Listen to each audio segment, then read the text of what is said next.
Why did the desert feel so quiet, so wrong? The sun bled across the horizon, a molten coin sinking behind the outside. Shadows stretched long across the barren sand, broken only by the faint shimmer of heat that refused to die even at dusk. Inside the lead Humvee, Lieutenant Logan Barnes checked his watch again. 15:47 hours. The convoy they were supposed to intercept should have passed 30 minutes ago, but nothing. No dust trails, no engines, just silence. He shifted in his seat. Sweat ran down his back, soaking his shirt beneath the weight of body armor. The radio hissed static, dead air. "Calm still down, sir," reported Petty Officer Miller from the passenger side. His voice was steady, but Barnes knew that steadiness well. It was the kind men used when they were pretending not to feel the pressure. "Chief," Barnes glanced into the mirror at the oldest man in the team. Chief, 30 years of service carved into the lines on his weathered face, gave the horizon one more hard look. "Something's off, LT. We should seen movement by now."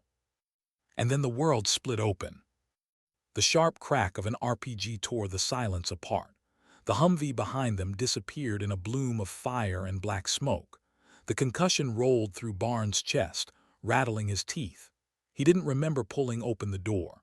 Training carried him before thought could. Sand kicked up at his boots. The air was thick with gunfire, muzzle flashes peppering the ridge line to their west. "Ambush, 9 o'clock," their heavy weapons man roared as he swung the mounted .50 caliber into action. The weapon thundered, brass raining down like metallic rain, but there were too many muzzle flashes, too many fighters. Barnes sprinted toward the burning vehicle, low to the ground. Through smoke, he saw Petty Officer dragging someone clear, a limp body in blood-soaked gear, another man already gone. "Williams is critical," shouted, "didn't make it." Barnes grabbed Williams by the vest and hauled him behind what little cover remained. The man's breath rattled in shallow gasps. Blood bubbled at his side. He wouldn't last long without extraction. But when Barnes keyed the radio, all he got was static. "Falcon Base, this is Viper 6. We are under heavy fire. 5 clicks south of Delta checkpoint. Request immediate air support." "Static." Slid in beside him, breathing hard. "Radios are jammed. Cell signals too. Whoever set this up, they knew what they were doing." Barnes' mind raced. 20 insurgents at least, maybe more. Trained, coordinated. His first combat command, and already it was turning into disaster. "How long can we hold?" he asked. 20 minutes, maybe less if they flank us," replied, his eyes never leaving the ridge. The weight of it crushed Barnes' chest. 5 men, one dead, one bleeding out, pinned in the open desert. The kind of situation you didn't crawl away from. And then something impossible happened. A single shot cut across the battlefield, not the frantic staccato of AK fire, something cleaner, sharper, precise. An insurgent on the ridge dropped instantly, a hole through the center of his skull. Another shot, another man fell, then a third. Barnes froze, stunned. Whoever was out there, they weren't spraying and praying. These were surgical strikes placed with impossible calm. The enemy broke into shouts, scattering for cover. The radio at Barnes' hip crackled, not on their frequency, but somewhere else entirely. "Viper 6, adjust position 3 meters north. You've got hostiles flanking your 3 o'clock. I count 15 tangos, 6 already neutralized. Can you confirm?" The voice was female, calm, cold, but steady. Barnes met's eyes. The chief's expression didn't change much, but even that slight tightening around his mouth told Barnes everything. Surprise. "Who is this?" Barnes demanded. "Identify yourself." "Call sign Whisper. I have overwatch from the eastern ridge. You're in a kill box. On my mark, lay down suppressive fire front and pull back 30 meters to the wash behind you. You'll have better cover." Another shot rang out. An insurgent creeping toward their flank collapsed. Barnes hesitated just for a heartbeat. Whoever she was saving their lives. He pressed his mic. "Copy that, Whisper. Ready on your mark." Her count came like a metronome. 3, 2, 1, mark. The team unleashed a storm of fire, forcing the insurgents' heads down. Barnes dragged Williams with them as they fell back into the riverbed. Cover. For the first time since the ambush began, real cover. "Better," the voice acknowledged. "3 hostiles north ridge, I'll handle them, focus west." 3 shots, 3 bodies fell. Barnes felt the hair rise on the back of his neck. Whoever Whisper was, she wasn't just good, she was something else. For 18 minutes they fought with an unseen guardian. Whisper's voice called out enemy movements with precision. Her rifle cut down squad leaders, heavy weapons, anyone that tipped the balance. She saw things they didn't. She anticipated moves before they happened.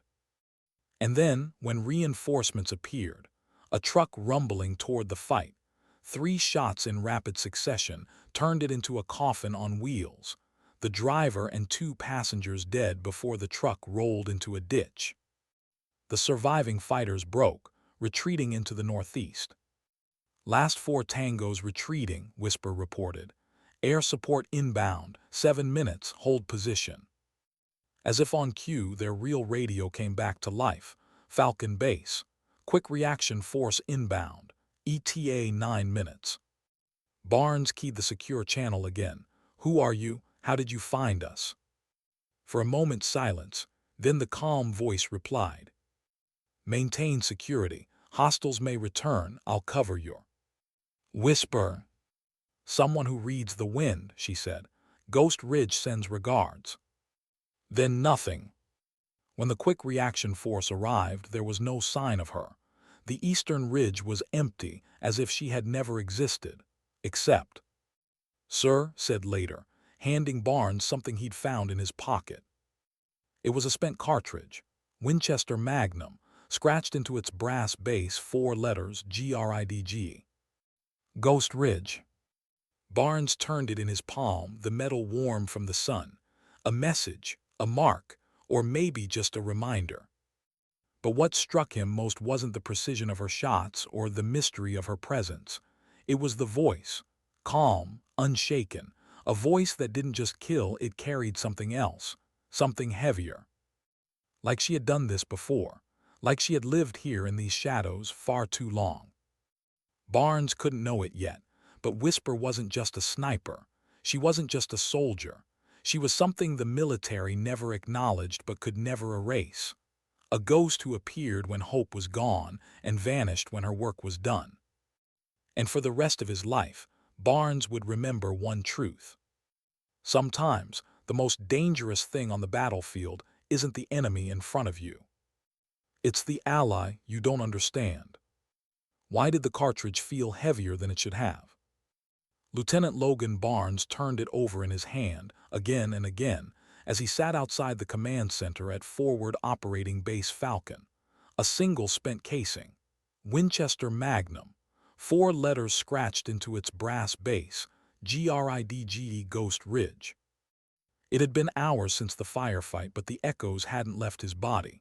Smoke, shouts, the weight of dragging Williams to safety whilst body lay cooling in the desert sand. And then that voice, calm, steady, deadly, carving order out of chaos. Now the sun was gone, replaced by the buzzing fluorescence of the outpost. Helicopters droned overhead. Dust-caked soldiers moved briskly between barracks and motor pools, every one of them carrying their own battles in silence. Barnes stared at the door ahead of him. His report was due, the kind of report that decided careers or ended them. The specialist at the door appeared. "Colonel Garrison will see you now, sir." Barnes rose, straightened his uniform, and stepped into the cool interior. The room was lined with maps, radios, and stacks of folders.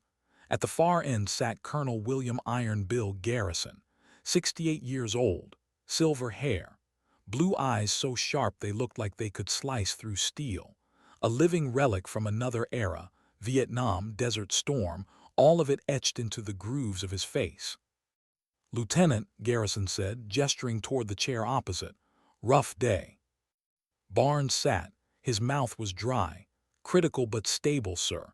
Medevac got Williams to the surgical unit in time.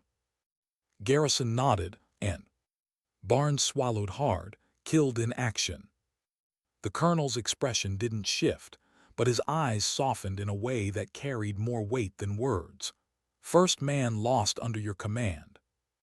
Yes, sir. They all are, son, Garrison said quietly. Every last one of them. He leaned forward. Now tell me what happened, the version. Barnes hesitated, then laid it out.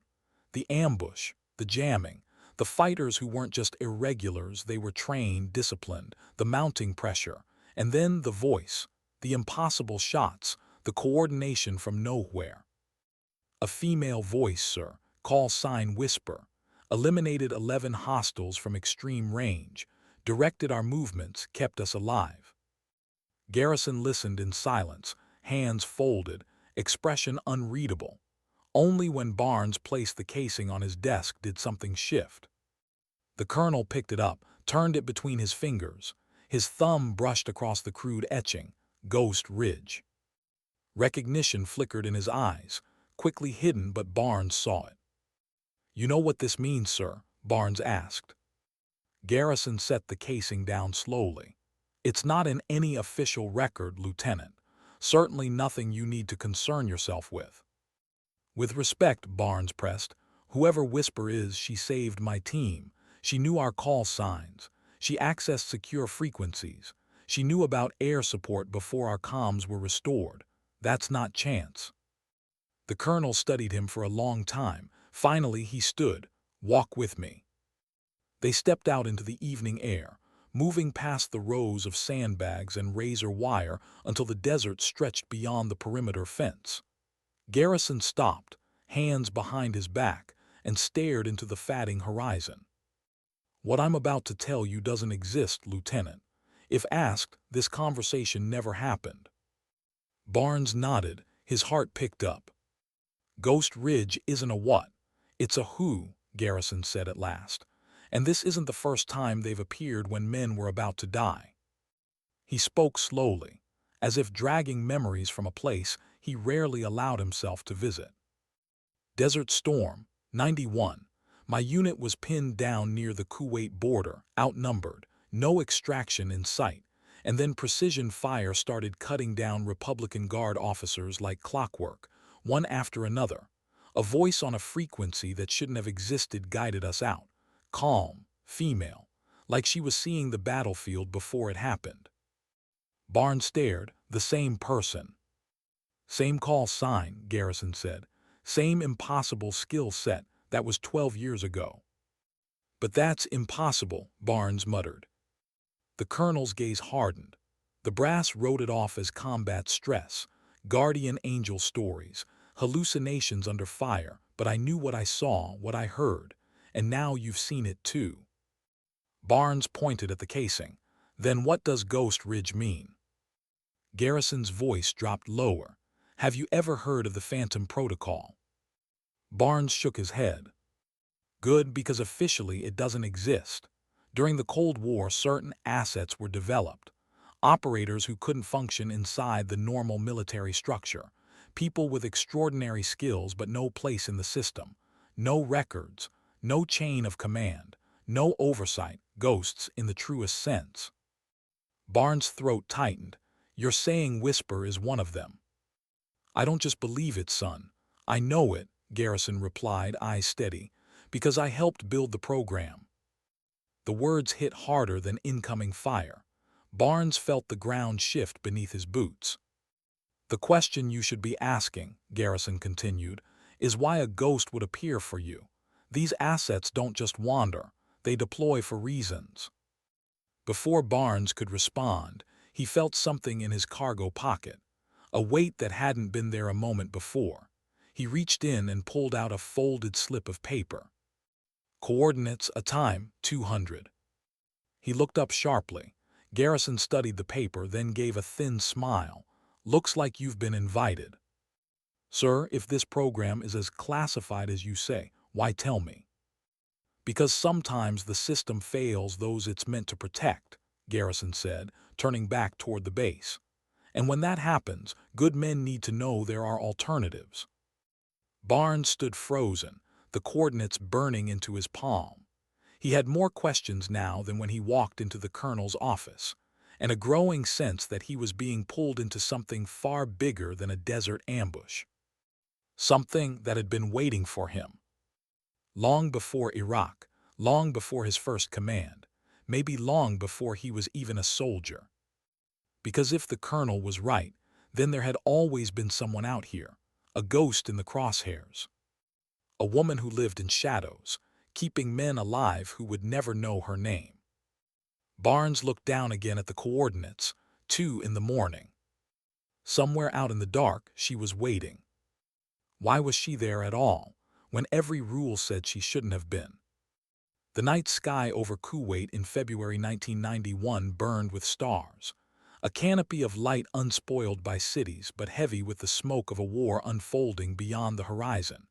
Captain Madison, to the few who knew her well, lay prone on a rocky ridge, her cheek pressed to the stock of her M24 sniper rifle. Her breathing was slow, steady, measured. She shouldn't have been there, not officially. Women weren't permitted in combat roles, not in the ways she had been trained. Yet here she was, crosshairs cutting across the desert floor, every nerve alive. Beside her, Captain William Garrison checked his watch. His hair was dark then, though the lines on his face already spoke of decades lived under fire. He shifted his binoculars, voice low. Pilot's beacon has been active 6 hours. Iraqi patrols have already swept sectors 1 and 3. They'll find him soon. Didn't look away from her scope, and command's response. Garrison's jaw flexed. Rescue deemed too high risk, limited strategic value, they're writing him off. Finally turned her head, green eyes sharp in the glow of starlight. And unofficially. Unofficially, Garrison murmured, we were never here. He didn't need to say more. They both understood. The war was full of rules, rules that said she had no place in the fight, rules that said some men could be left behind, rules that men like Garrison had learned to break when conscience outweighed command. Movement caught her eye. Through her scope, 3 Iraqi soldiers swept the riverbed below, flashlights stabbing at the darkness. They were getting close, too close. Sector 4, 3-man patrol, she whispered. Range 920, wind 6 knots east. Take them, Garrison said. Her finger found the trigger, exhale, squeeze. The first soldier collapsed before his flashlight hit the sand. She cycled the bolt, shifted, fired again. The second fell, then the third, clean, quiet, inevitable. Vehicle teams moving, Garrison said, watching through his binoculars. His rifle barked twice. One soldier at the truck dropped, the other scrambled for cover. Time to move, muttered, already packing her rifle. They'll radio for backup. They scrambled down the ridge, navigating rocks and sand with practiced ease. The beacon pulsed faintly on her receiver, leading them toward the downed pilot. Lieutenant Thomas Cooper, alive, but for how long? Halfway there she froze. 2 more soldiers dug in near the rocks. She signaled with her hand. Garrison frowned. No clear shot from here. They'd have to move closer. I'll circle, whispered. Too risky. There isn't time. Her eyes flicked east. Dawn was creeping, faint light brushing the horizon. Soon, darkness would no longer hide them. Cooper doesn't have 30 minutes. Before Garrison could argue, she was moving. Low, silent. A shadow among shadows. She closed the distance like the desert itself had let her pass. The first soldier never knew she was there until her hand silenced him forever. The second turned at the wrong sound and was already on him. Quick, efficient, gone. When Garrison joined her seconds later, his face was half admiration, half exasperation. That was unnecessarily hazardous. Effective though, she replied, her voice flat, already moving. They found Cooper in a shallow cave, leg mangled from ejection, face cracked with sunburn and exhaustion. His eyes widened when he saw her, a woman, armed, calm, standing where he hadn't expected anyone at all. Thought no one was coming, he rasped. Officially they aren't, Garrison said, kneeling to check his wounds. So let's keep this unofficial. As Garrison stabilized the pilot, scanned the terrain, the eastern sky glowed. Their window was closing, and then she heard it. Engines, heavy, armored.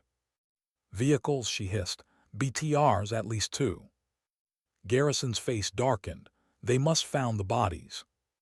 Go, Cooper coughed. Leave me, I'll buy you time. Not happening, Garrison snapped. His mind raced. The ridge, 2 clicks north, high ground, a chance, maybe. If we reach it before they deploy, I can hold them. Thin the numbers, create a window. It was desperate, but desperation was all they had. They half-carried Cooper, dragging him through sand and rock as the rumble of engines closed behind them. By the time they reached the ridge, headlights were cutting across the desert. Dismounts fanned out, soldiers sweeping in a coordinated net.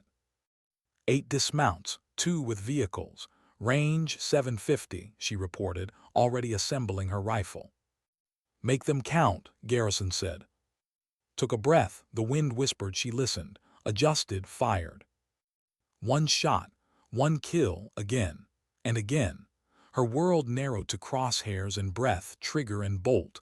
8 soldiers fell before they ever understood what was happening. The survivors broke, vehicles reversed, unwilling to face an enemy they couldn't see. The helicopter came 20 minutes later, just long enough to load Cooper and vanish back into the night. That was some shooting, Cooper whispered, staring at her as the bird climbed into the sky. Never seen anything like it. She didn't answer.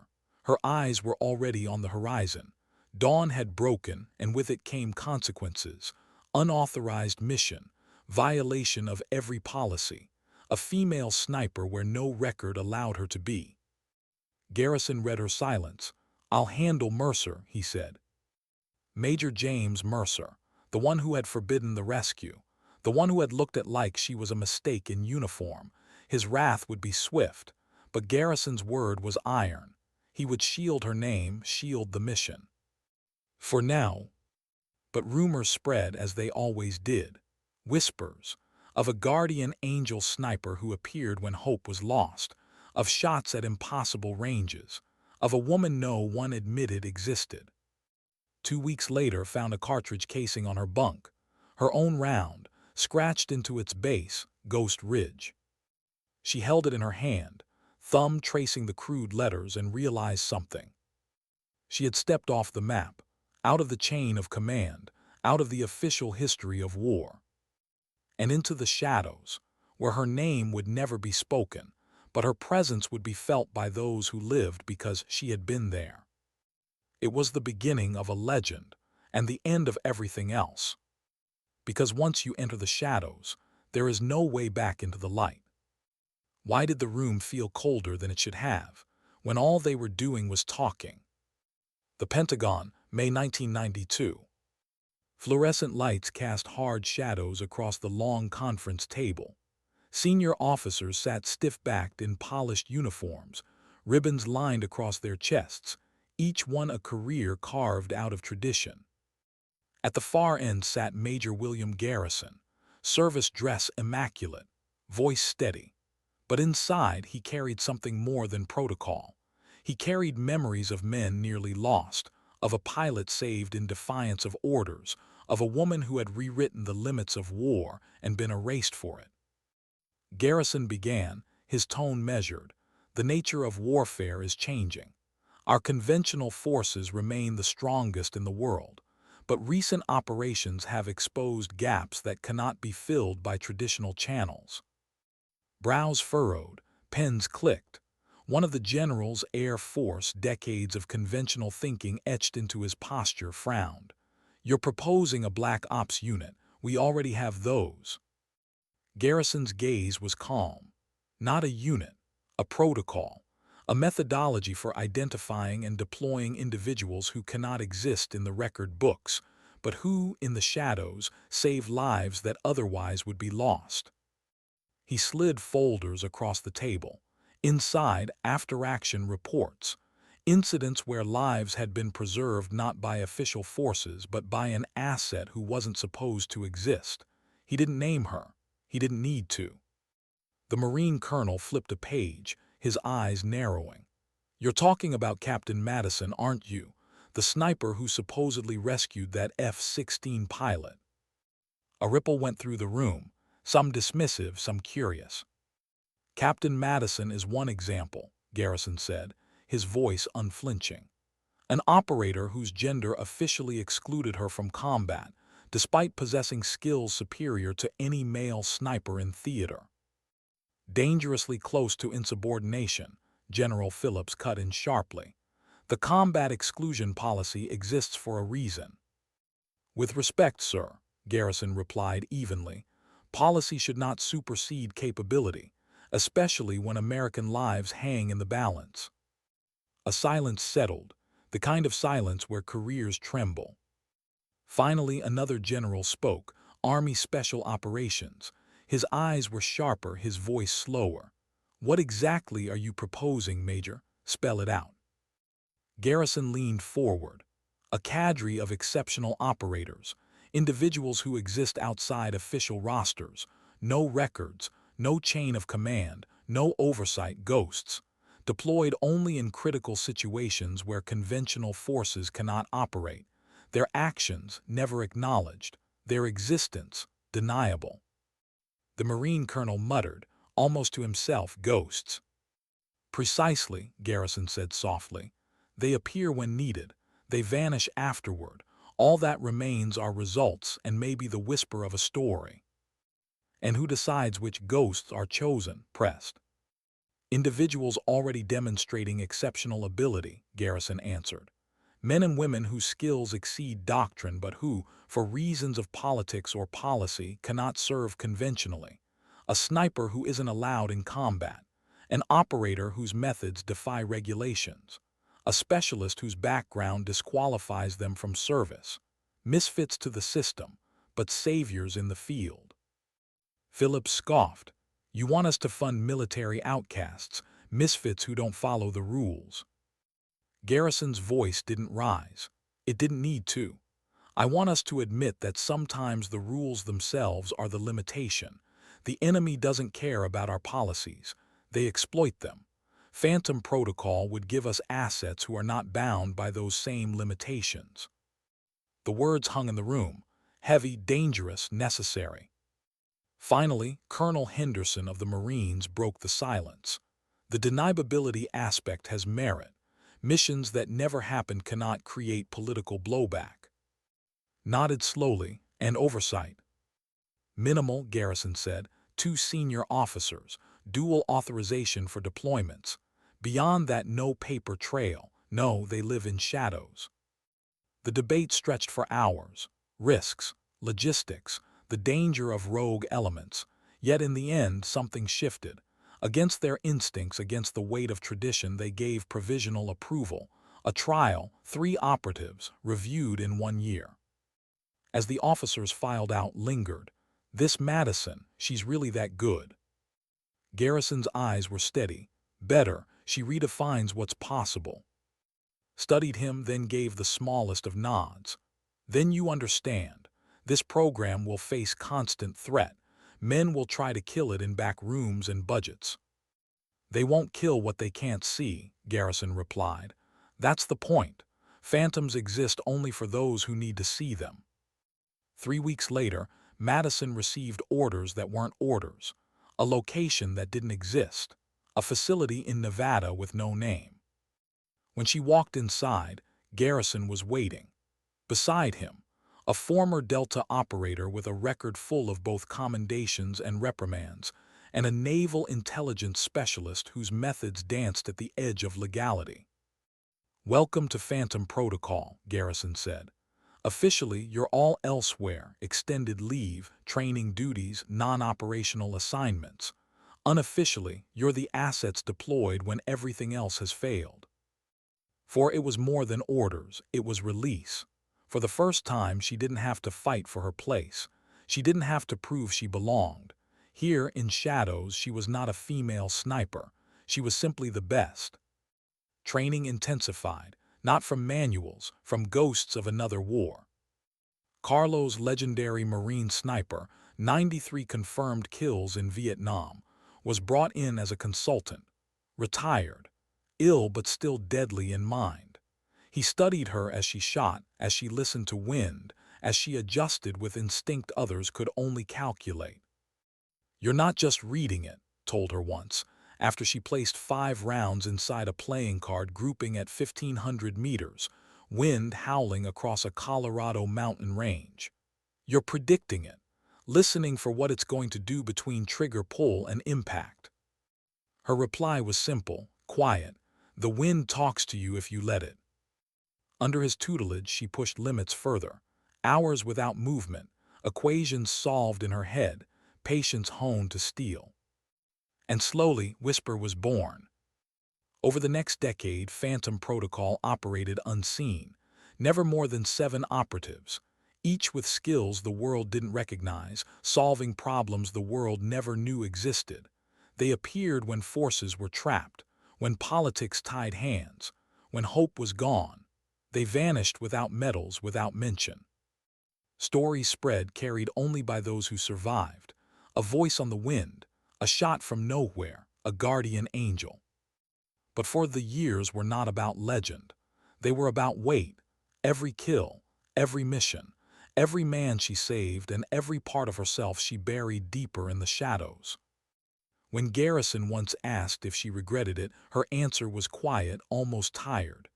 "Some people need the spotlight, others need the shadows. I've always belonged in the latter."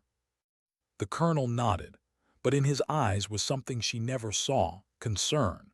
Because even ghosts carry the burden of the lives they save and the silence that follows. And in the silence, the legend grew. Ghost Ridge, Whisper, the unseen sniper who turned the tide when all seemed lost. A name that would never appear in the record books, but a presence that every soldier who lived because of her would never forget. Why did her name appear now, after a decade of silence? The year was 2003. Baghdad had fallen. Statues lay toppled, streets burned with confusion, and victory banners waved across newsreels. But beneath the headlines, another war had already begun. A war of shadows. Insurgents blending into civilians. Convoys vanishing. Soldiers ambushed in alleys where no enemy had been seen the day before. Lieutenant Logan Barnes had been in Iraq only 3 weeks when the Whispers returned. This time they weren't battlefield rumors, they were briefings, quiet ones, slides marked eyes only, words like Crimson Vector, words he wasn't supposed to repeat. At the heart of it all, a name, Whisper. He sat in the dimly lit operations tent at Camp Victory, listening as a CIA officer clicked through slides. Thin, pale man, suit too crisp for the desert. His voice carried no emotion, only facts. "A new cell has emerged, Crimson Vector. Foreign fighters linked to chemical weapons development. They're mobile, decentralized, but coordinated. We believe they're building something they don't want the world to see." On the screen, blurred satellite images. A warehouse, trucks, nothing unusual unless you knew what to look for. The officer clicked again. "We've attempted drone surveillance. They jam. We've sent local assets. They disappear. We need eyes inside, someone who doesn't exist." Barnes leaned forward, pulse quickening. He didn't breathe until the next slide appeared. A grainy black and white photo. A woman in desert camouflage crouched against a ridge, rifle at her side. Her face half-turned, hair dark beneath a cap. Not clear enough to be proof, just clear enough to stir a memory. "Whisper," the officer said. "Unconfirmed, but we believe she's been operating independently in this sector. Our intel suggests she may have been involved in disrupting the Al Convoy ambush last month. 12 American lives saved. Enemy squad leaders eliminated at impossible range." Murmurs rose around the tent. Someone chuckled. Urban legend. Barnes didn't. He felt the casing still in his pocket, the one he'd never discarded. Ghost Ridge. He knew that voice. He knew it was real. "What's the mission?" Barnes asked. The officer's eyes found him. "We've located what may be Crimson Vector's forward site, a farm complex 30 kilometers north of. Intelligence value high, risk higher. We need confirmation, photographic evidence, elimination of high-value targets if possible." "And Whisper?" another officer asked. The CIA man's lips twitched. "If she exists, she's already watching. If she chooses to make contact, your orders are simple: cooperate. Do not pursue, do not question. You never saw her, you never heard her."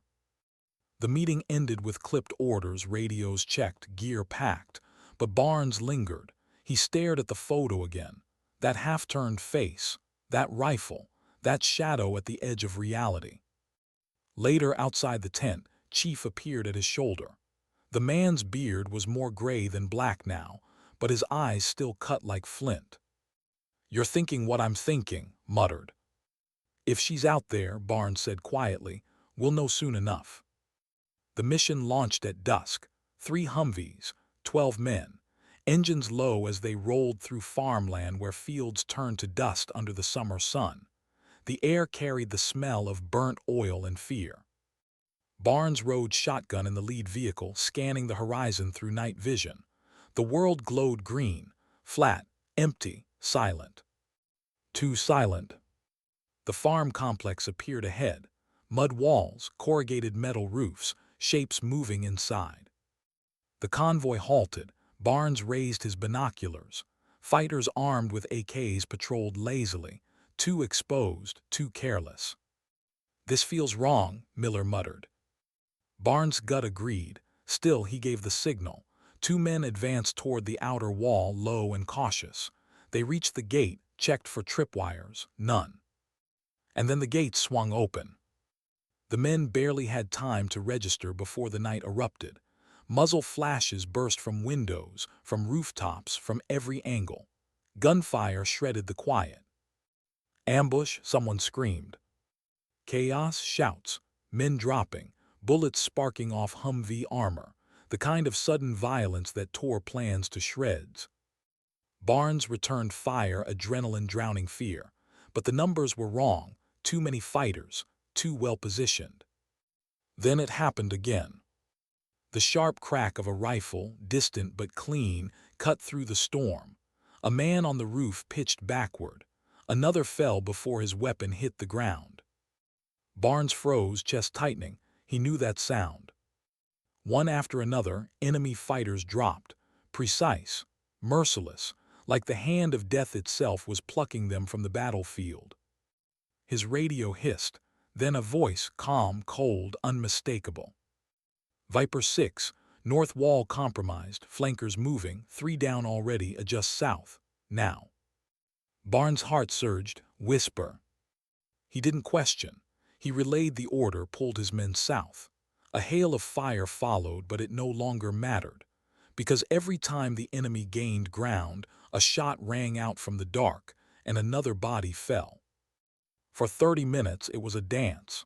His squad pinned, Whisper pulling strings from the unseen. She gave them seconds they shouldn't have had, angles they didn't know existed. And then silence. The last fighter dropped. The complex stood empty. "Target site cleared," Barnes reported, panting. "No," Whisper's voice replied, sharper now. "Not cleared, you need to see inside." Barnes hesitated. "Why?" "Because there's something they didn't tell you." The words cut deeper than any bullet.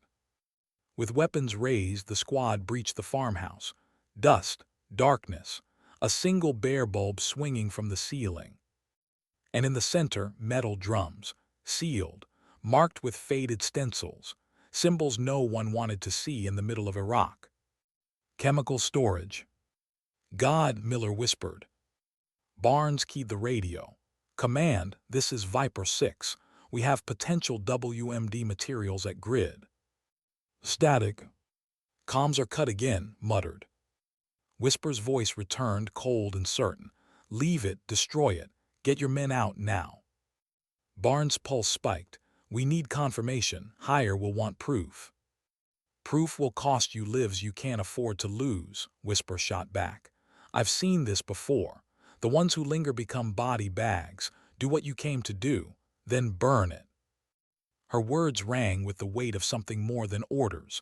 Something lived, something survived.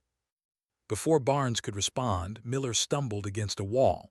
A panel shifted, a hidden room. Inside more than drums, maps, documents, satellite photos of U.S. bases. Crimson Vector wasn't just building weapons, they were planning to use them, soon. Barnes felt the weight crash onto his shoulders. The men looked at him, waiting, needing direction. Whisper's voice cut through once more, softer now, almost human. Choose, Lieutenant. Save your men or save the paper trail. For the first time, Barnes heard something in her tone. Not command, not calculation, but conflict. Like she had lived this choice before and never escaped it. The decision clawed at him. Stay meant proof. Proof meant lives risked. Leave meant safety, but secrets buried forever. And somewhere in the desert night, Whisper waited for his answer. Why did her voice shake? Just enough for him to notice. The farmhouse was dead quiet except for the hiss of lantern light and the muffled breathing of men who knew their lives were balanced on a knife's edge. Barnes stood in the doorway of the hidden room, staring at the maps pinned against the walls. Red circles marked American forward operating bases, arrows, notations, dates. And beside them the drums, cold metal, warning symbols etched like scars. It wasn't theory, it wasn't rumor. Crimson Vector wasn't building an idea, they were building a weapon. Behind him, Miller's voice cracked. Lieutenant, what do we do? Barnes' throat tightened. Every instinct screamed to call it in, to secure the intel, to hold until reinforcements came. That was the rule, the chain of command, the soldier's way. But Whisper's voice, calm but edged with something raw, cut into his headset. Don't linger, I've seen what happens when you do. You'll lose them all. Her words were steady, yet underneath he heard it, grit wrapped around old pain. Not just advice, a memory. Barnes glanced back at his men. Williams was pale but alive, patched from the ambush. Miller's eyes darted like a man barely holding it together. Stood stone-faced, but his knuckles were white around his rifle. They were tired, bloodied. They trusted him. He swallowed. Copy, we're pulling out. Miller blinked. Sir, what about the evidence?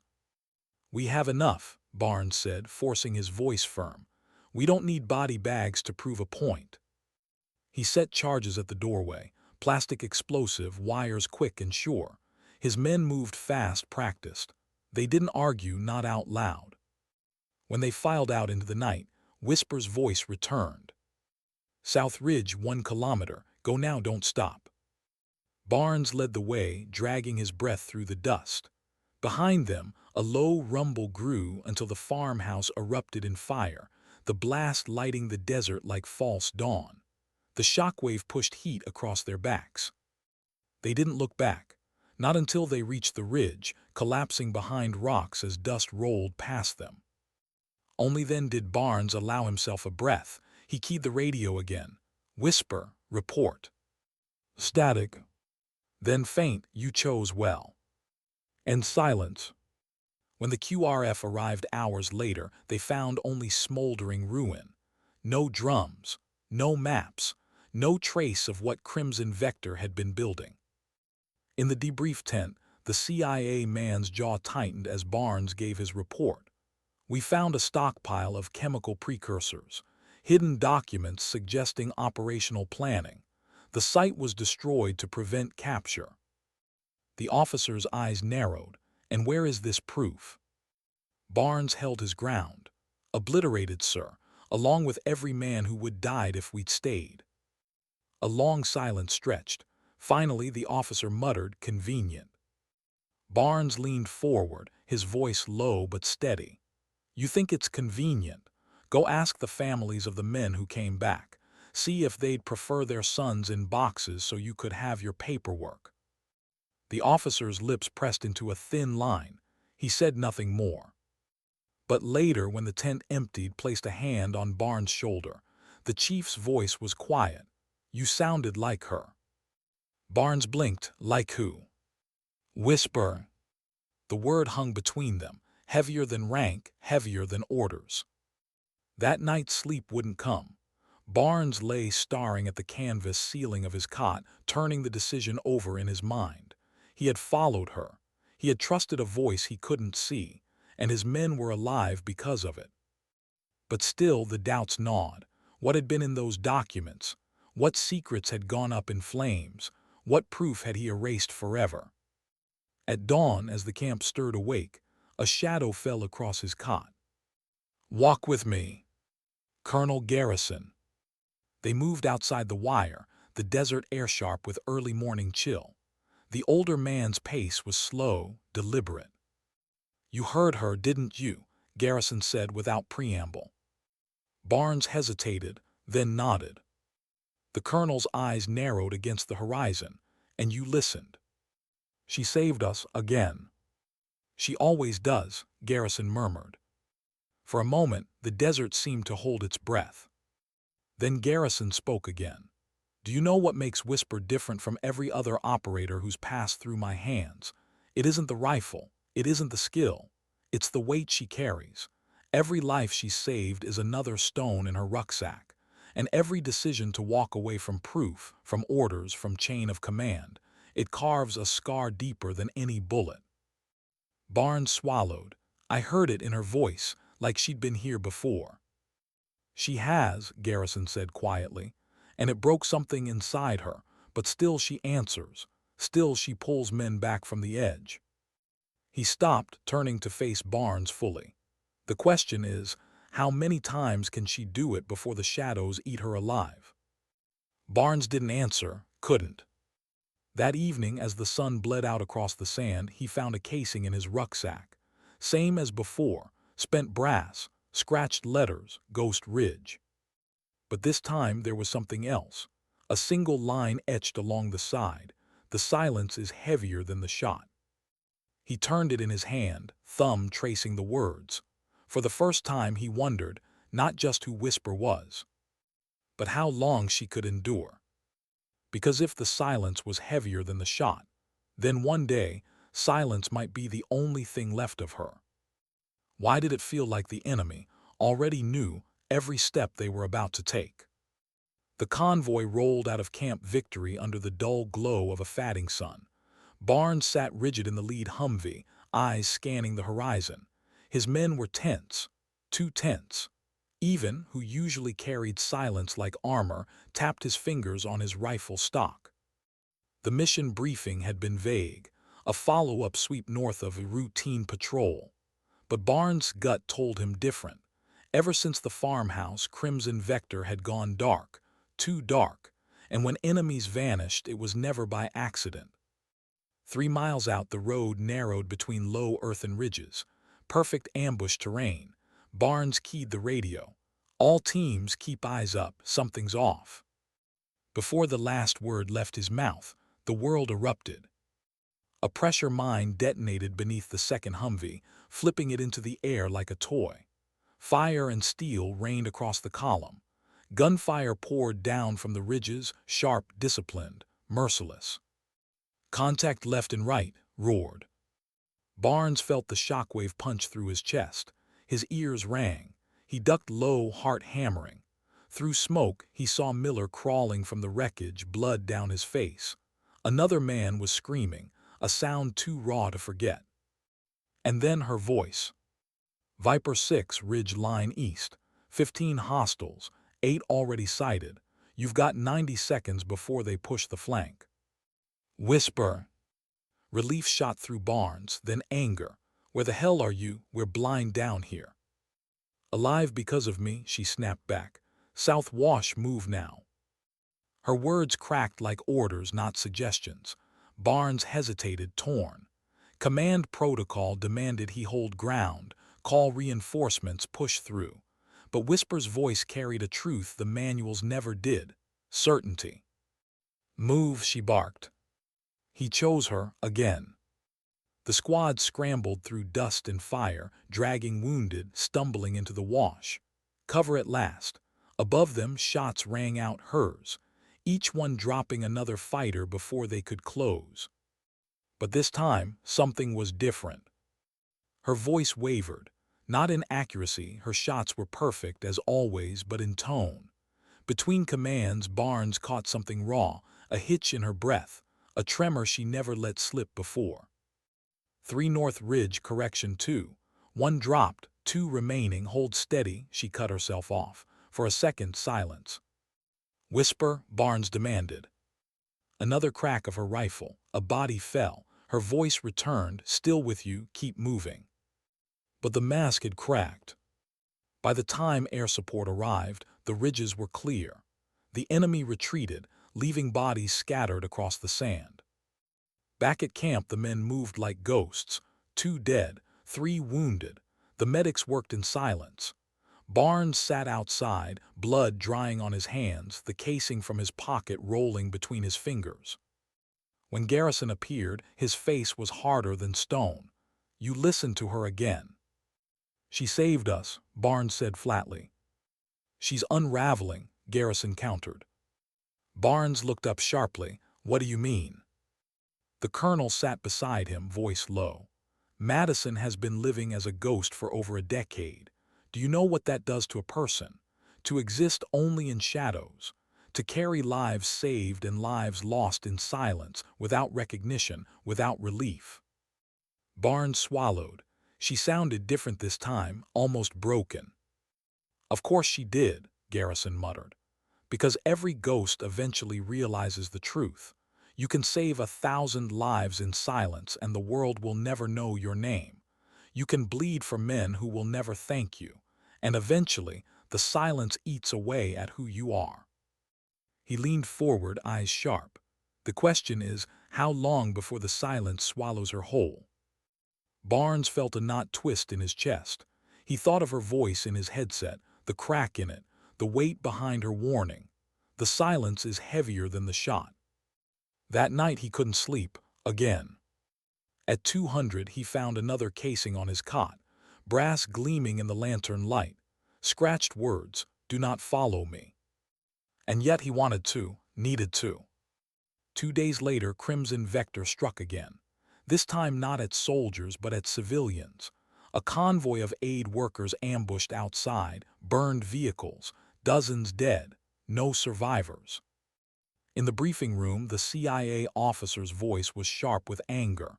This is escalation. Crimson Vector isn't hiding anymore. They want us to chase them. They want us scared. A new set of satellite photos flickered on the screen. A walled compound deeper in the countryside. Guards, heavy movement. This, the officer said, is where it ends. We go in tomorrow night, full force.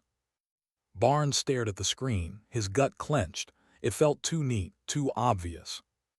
As the meeting broke up, a voice whispered from the radio at his hip. Don't go. He froze, looked around. No one else heard it. Whisper, he breathed. Not a compound, she said.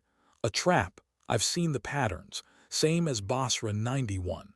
They'll pin you, bleed you, broadcast your bodies to the world. Don't go. Barnes' pulse hammered. Then what's the real target? Silence, then faint. I don't know, not yet. Her voice cracked again, not with uncertainty but with something deeper, a strain that sounded like exhaustion, like grief.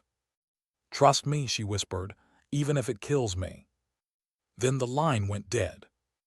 Barnes sat there, radio cold in his hand, caught between 2 worlds.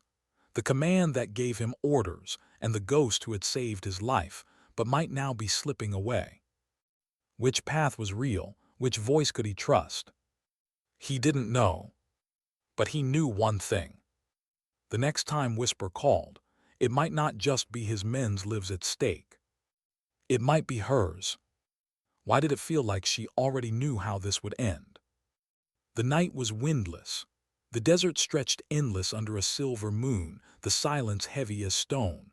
Barnes crouched in the back of a battered truck, 12 men riding with him, all armed, all tired.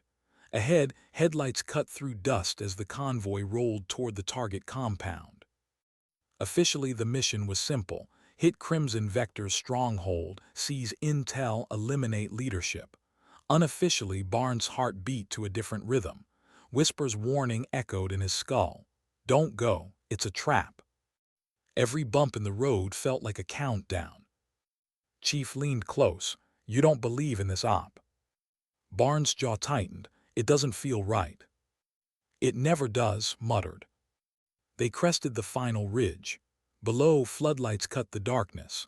The compound sprawled wide, mud walls, trucks, sentries packing in predictable patterns. Too predictable. Barnes keyed the radio. All teams hold, wait for my signal. Command crackled back sharp. Negative Viper 6, advance now. And then in his ear, another voice. Whisper. Hold, Lieutenant. Roofs are rigged. They want you funneled inside. Wait for the flash. His pulse jumped. Where are you? Where I've always been, watching. Before he could respond, the night split. A single shot echoed from somewhere unseen. A guard on the tower dropped. His spotlight swung sideways, beams slicing across the compound. For a heartbeat chaos, fighters shouted. Doors burst open. Barnes saw it, the trap springing too soon. Now, Whisper's voice ordered. South wall, breach there. He didn't hesitate. South wall, move. Explosives thudded. The squad surged through smoke and dust, catching the enemy off balance. Gunfire erupted, but Barnes moved like a man pulled by something greater than fear. Every time an enemy appeared, a shot rang from the dark and they fell. Whisper was everywhere, always just ahead. They cleared rooms fast, finding weapons, maps, crates of munitions. But deeper inside, they found something worse. A chamber lined with metal drums, sealed, marked with the same stencils as the farmhouse. Miller's voice cracked. Jesus, they were stockpiling this. Barnes' stomach turned. Proof undeniable, but also a death sentence if it leaked, if even one drum ruptured. Charges, he ordered, all of it. The men worked quickly, planting explosives. Barnes keyed his mic. Whisper status. No reply. Static. Whisper, he tried again, harder. A pause, then her voice strained, raw. East Ridge, engaged, don't wait for me. His chest tightened. We're not leaving you. Not your choice, she snapped, but the strength in her tone faltered. He could hear it now, clear, pain. He wanted to argue, to demand her position. But before he could, a new sound cut across the net, gunfire, close, heavy. Her rifle barked in return, precise, relentless, and yet beneath it all, a raggedness that wasn't there before. Lieutenant barked, charges set. Barnes' mind spun. Orders screamed at him to pull out, but something deeper screamed louder. He broke, cover me, I'm going east. Barnes started, but Barnes was already running. The ridge loomed dark against the moonlight. He scrambled up, lungs burning, heart pounding, and then he saw her. Whisper, prone behind a rock, rifle steady, eyes locked through her scope. Her face was pale, streaked with blood at the temple. Her movements were sharp but slower now, every shot costing her more than it should. She glanced at him once, just once, enough for him to see the truth. This was the end she'd always known was coming. Get back, she rasped, finish the mission. He dropped beside her, firing into the dark where fighters still pressed. Not without you. Her lips twitched, something between a laugh and a grimace. You don't get it, do you? Ghosts don't leave battlefields, they fade on them. Another shot, another body fell, but her hands shook now, not from fear, from everything she had carried for too long. Why keep coming back? He demanded over the roar. Why keep saving men who don't even know your name? Her eyes flicked to his, green, fierce, breaking, because someone has to. The words cut deeper than any bullet. More fighters rushed. Barnes fired, covering her, but she was slowing, shots coming further apart.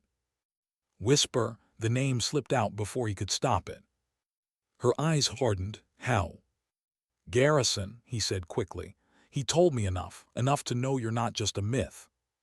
She swallowed, then looked back through her scope. Then you know this is how it ends. No, Barnes growled, not like this. But she only smiled faintly, a weary, broken smile. Lieutenant, dignity doesn't speak, it simply acts. And with those words she fired again, and again, until the ridge was silent. Barnes turned. The compound behind them erupted, flames climbing into the night as the charges tore through drums and walls. A firestorm, proof erased, crimson vector gutted for now. When he looked back, Whisper lay still, rifle across her chest, eyes closed. He knelt beside her, chest breaking open, breath ragged. For the first time in years she looked at peace, like the silence had finally lifted. But to Barnes it was heavier than ever. He stayed there until the last echoes faded, until his voice called him back, until the desert wind carried her legend away. Later in camp he found one last casing in his pack. He didn't know how it got there. Maybe she left it before the end. Maybe someone else placed it. Scratched into its brass, sometimes the shot is the only way to speak. Barnes held it in his hand for a long time. Then he slipped it into his pocket beside the others. He never spoke her name in the reports. He never told his men what she said on that ridge. He never admitted what she carried or how much of her was left behind in silence. But he remembered. And in the years that followed, when men asked how he survived, he would only say one thing. Because sometimes the shadows fight for us. He never explained more. He never could. Because Whisper, Madison was never meant to be remembered, only felt. And maybe that was enough. Maybe legends don't need names. Maybe sometimes dignity doesn't speak. It simply acts.